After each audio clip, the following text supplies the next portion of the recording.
港地嘅天氣咧真係怪，3月尾4月頭咧都仲係得10度8度，凍到飛起。打邊爐以外咧，我最中意咧梗係食雞煲啦。嗱，香港咧賣雞煲嘅地方都唔少，大家咧都標榜自己咧係呢個深圳嘅向西村嗰啲分支走出嚟嘅。咁啊，不過我食過好多檔咧，全部都係混醬雞煲嚟嘅，即係將好多醬料混埋一齊嗰種雞煲啊。咁但係咧咁多間雞煲咧，我淨係食一間嘅咧，就係呢度啦，常會麵嘅呢一個香辣雞煲，有幾好食，就係我食咗10次20次啊，甚至乎我帶咗好多潮人咧，食完1次之後咧，佢哋走住嚟呢度打卡，你知有幾好食咯。將新鮮雞斬件，再用呢個最簡單嘅功夫去爆炒，就係我最中意食嘅雞煲。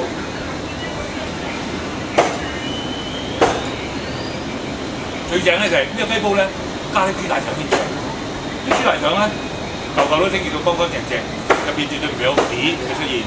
令大家食得安心又放心。嗱，我幾時都話啦，喺 Face 雜誌黐住個 Michael，有介紹啦嘛，係咪？